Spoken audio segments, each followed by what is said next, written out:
최고의 구원의 목적은 부활입니다. 예수님의 그 부활 없이는 우리의 구원의 목적을 이룰 수 없는 것은 사실입니다. 너희도 살겠음이라고 하는 희망적인 말씀은 그냥 산다는 의미가 아니라 무서운 사망의 세력을 깨고 영원히 사는 것을 말합니다. 우리는 연약한 믿음으로 부활의 신앙을 가지고 달려갈 수 있었던 것은 하나님의 은혜에서 시작되었다는 사실을 오늘만큼이라도 깊이 묵상할 수 있어야 한다는 것입니다. 저는 여러분 생명교회에서 이제 부활주 연합해서 드렸는데요. 참 우리 이 지역에서도 그렇게 연합해서 드릴 수 있는 관계성도 좋아지고 어떤 것을 통해서 얻을 수 있는 일들이 좀 많이 있을 것 같아요. 누가 설교를 하셨냐면 방지일 목사님이라고 한국교회 지금 103세. 그런데 정정하셔요. 아직까지 설교를 하시고 봉해하시는. 이런 기적도 있는데 우리에게도 새로운 기적을 일으킬 수 있는 그 부활의 신앙을 가진다면 더 큰 일들을 할 수 있겠다. 이렇게 생각이 되어집니다. 그래서 오늘만큼이라도 정말 묵상하고 부활의 그 의미를 알고 구원의 목적을 확실히 붙들어서 생명의 열매가 되어지고 하나님의 존재가 되어지고 하나님의 백성이 되어지는 이러한 축복의 역사가 여러분에게 있어지기를 원합니다. 사랑하는 여러분, 시청하는 여러분, 예수님의 부활과 관계가 바르게 성립되고 있느냐 하는 것입니다. 그런데 우리는 부활의 희망적인 말씀에 전적으로 동의하고 있느냐에 따라서 확실한 믿음을 소유할 때 부활절을 통해 내 자신이 주님을 사랑하는 것을 피부적으로만 느끼는 것이 아니라 영적으로 강하게 전율이 오므로 내 미래를 말씀에 담보하는 것이 진짜 부활의 신앙을 가진 것을 믿으시기를 예수 그리스도 이름으로 축원하여 드립니다. 할렐루야. 영적으로도 피부적으로 전율적으로 육적으로도 다 느낄 수 있어야 된다. 그러니까 느낄 수 있었을 때, 체험이 되었을 때 내 미래를 말씀에 담보하는 것이 진짜 부활의 신앙이라는 것입니다. 이 신앙이 없으면 그것은 가짜라는 겁니다. 여러분 정말 부활의 신앙을 믿습니까? 그렇게 되어지기를 원합니다. 맨 먼저 드리고자 하는 말씀은 1번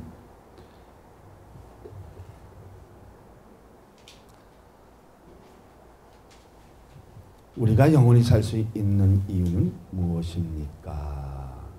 19절에 보면 조금 있으면 세상은 다시 나를 보지 못할 것이로되 너희는 나를 보리니 이는 내가 살아있고 너희도 살아있겠습니다.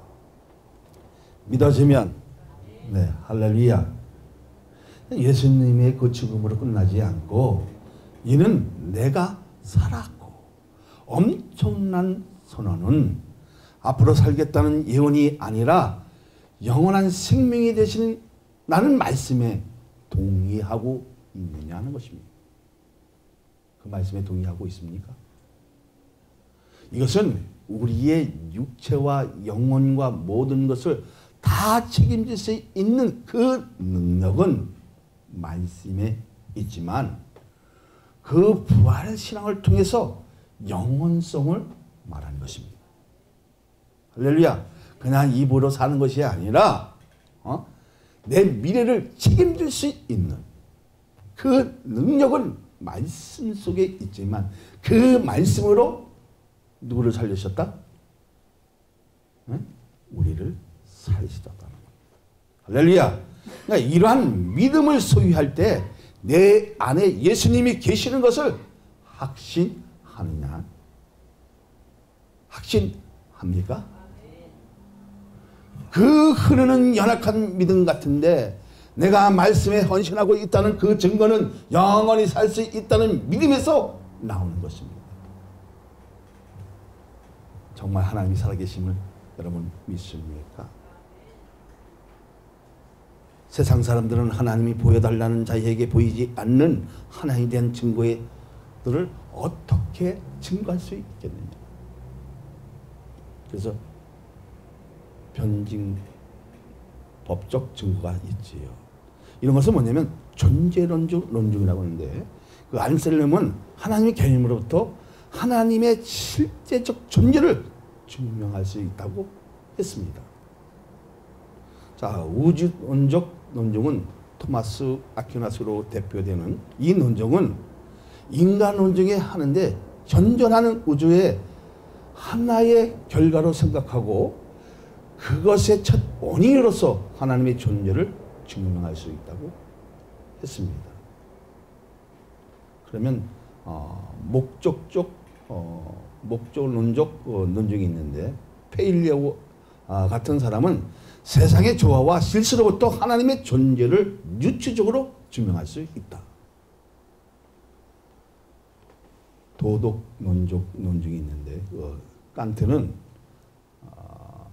도덕적 논증을 통해서 하나님의 존재를 증명하였다고 했습니다.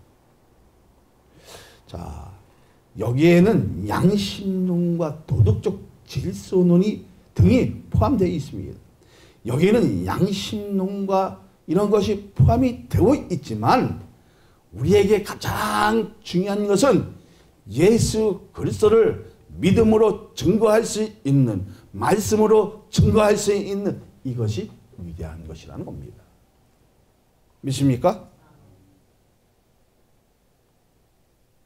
그래서 증거는 애답니다.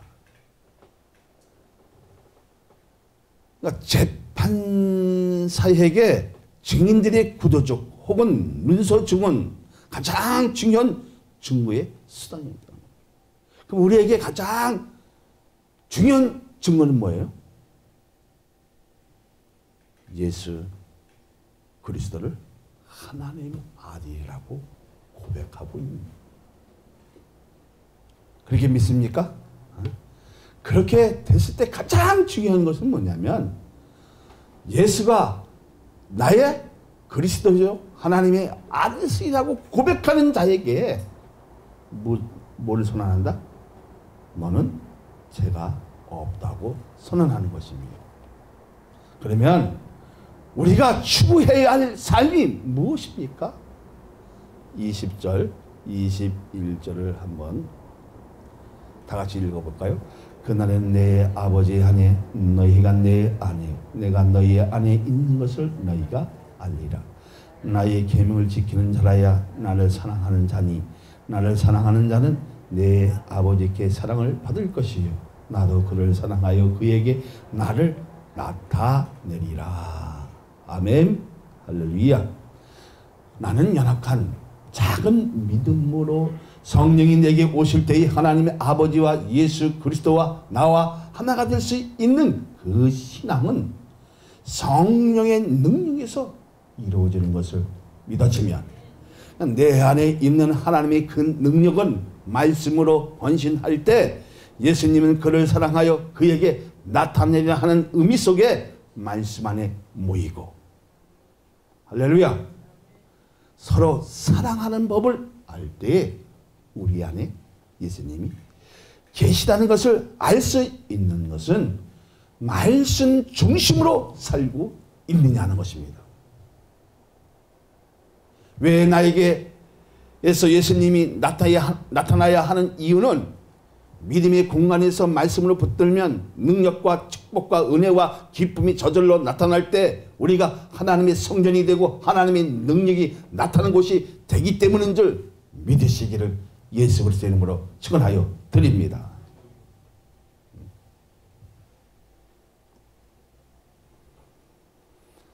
영접은 뭡니까? 한번 물어봐야지. 정말 여러분이 주님을 영접했습니까?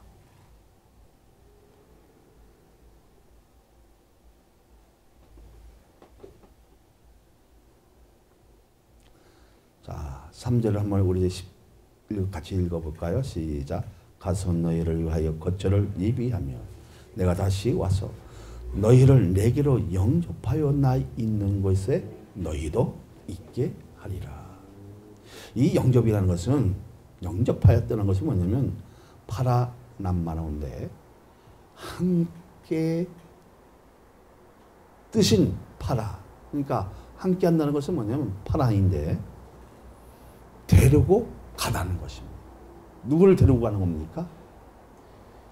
누구든지 예수 그리스도를 믿는 믿음을 통하는 사람은 누가 데리고 가는 것입니까? 예수님이 나를 데리고 가는 것입니다. 다시 말하자면 이 남만호는 합성으로서 예수께서 다시 이 땅에 오셔서 친히 우리를 그가 계신 곳으로 인도하신다는 거예요. 이것을 영접한다는 것입니다. 이것을 뭐라고요? 파라남마노. 뭐 여러분 저기 한번 생각을 해봐서 강원도 파라가 나올 때는 함께 지금 누가 하신다? 주님이 함께 하신다는 뜻이거든요. 그러니까 우리가 가장 예수님에게 나타나야 하는 그 이유는 믿음의 공간에서 말씀으로 붙들면 그 능력으로 축복과 은혜와 기쁨이 저절로 나타날 때 우리가 하나님의 성령이 되고 하나님의 능력이 나타나는 곳이 되기 때문에 사실을 이제 확신하십니까? 확신하십니까? 할렐루야. 다음 2번을 읽어봅니다. 예수님이 우리에게 평안을 주시는 이유는 무엇입니까? 27절 봅니다. 평안을 너희에게 끼치노니 곧 나의 평안을 너희에게 주노라. 내가 너희에게 주는 것은 세상에 주는 것과 같이 아니하리라. 너희 마음에 근심하지도 말고 두려워하지도 말라. 자, 정말 예수님이 우리에게 평안을 주시는 이유는 무엇일까? 악한 마귀의 세력과 음모와 모든 힘을 이기고 난 평안을 여러분도 느끼고 있습니까? 느끼고 있어요? 느끼고 있다는 것은 확실한 믿음에서 온다는 겁니다. 그러면 부활의 소명도 가질 수 있는 근거는 어디에서 알 수 있습니까? 말씀에서 주님이 살아나셨기 때문입니다. 그러면 왜 예수가 살았으니 너희도 살겠다 하는 의미는 그리스도와 연합되었다는 사실을 확신합니까? 확신합니까? 이게 함께한, 이게 파라라는 겁니다. 20절을 한번 봅니다. 그날에는 내 아버지 안에 너희가 내 안에 내가 너희 안에 있는 것을 너희가 알리라. 안다는 것은 그리스도와 연합되었다는 것입니다. 안다는 것은 무엇입니까? 야다라고 했잖아요. 야다는 감사에서 나온다 했어요. 부부가 그 관계를 통해서 깊은 내면을 칠 때 서로 알아가고 연합되어지고 그리고 사랑하는 것, 그것을 연합한다는 것입니다. 그러면 주님을 사랑하고 계명을 지키는 자라는 것입니다. 안다는 것이. 다시 한번 묻겠습니다. 정말 주님과 연합되었습니까? 그 주님을 사랑하고 계명을 지키고 있습니까? 무엇 때문에 충성하고 헌신한다고 하는 것입니까? 여러분 무엇 때문에 헌신하고 희생하고 충성합니까?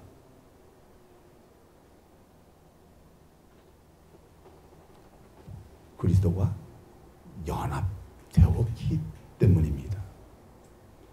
조금 있으면 세상은 다시 나를 보지 못할 것이로되 너희는 나를 보리니 이는 내가 살았고 너희도 살아 있겠음이라고 했습니다. 할렐루야. 그런데 우리는 왜 평안이 없어졌느냐는 겁니다. 왜 평안이 없어졌을까요? 내 삶이 하나님과 동떨어진 삶을 살았기 때문인 줄로 믿습니다. 내 영혼이 어찌하여 낭망하여 어찌하여 내 속에 불안하여 하는고 너는 하나님을 바라라.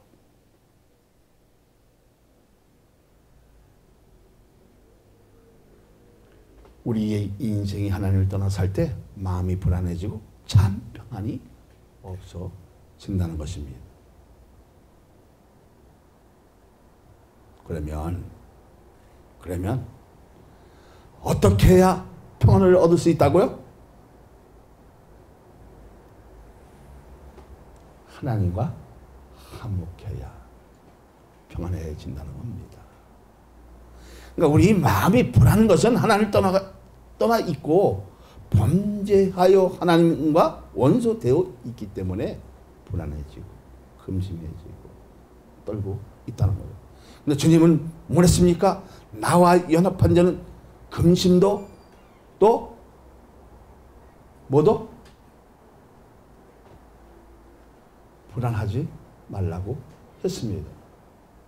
사랑하는 여러분, 오늘 부활절을 통해서 정말 내 안에 예수 그리스도가 나타나지기를 원합니다. 하나님의 형상이 나타나지기를 원합니다. 할렐루야. 사랑하는 여러분, 시청하는 여러분,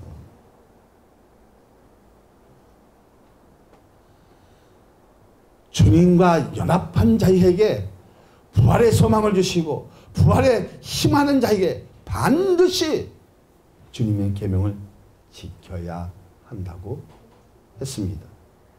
말씀 안에 내 삶과 시간과 헌신과 충성을 믿음으로 드리는 것은 주님이 나를 사랑하셨고 너희는 나를 보리니 이는 내가 살아있고 너희도 살아있겠음이라고 한 것은 주님을 사랑해서 큰 의미를 찾을 수 있지만 하나님의 은혜에서 비롯되었다는 사실을 인정하면 내가 살았으니 너희도 살겠음이라 그 사실로 부활의 신앙을 가졌다는 것은 미래가 확보되었다는 사실을 믿으시기를 예수 그리스도의 이름으로 축원하여 드립니다.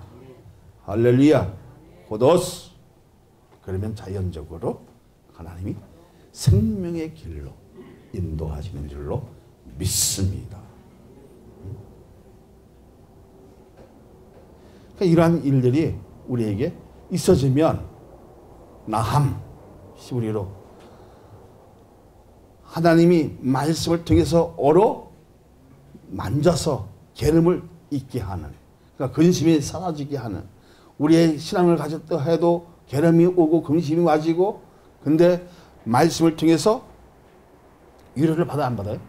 받을 때가 있다는 겁니다. 그러면 마음이 즐겁게 하고 수고를 시사하는 이 하나님의 그 역사 속에 오늘 우리의 믿음을 바르게 드러내는 그러한 부활의 신앙을 가질 수 있는 저와 여러분이 되시기를 예수 그리스도의 이름으로 축원하여 드립니다.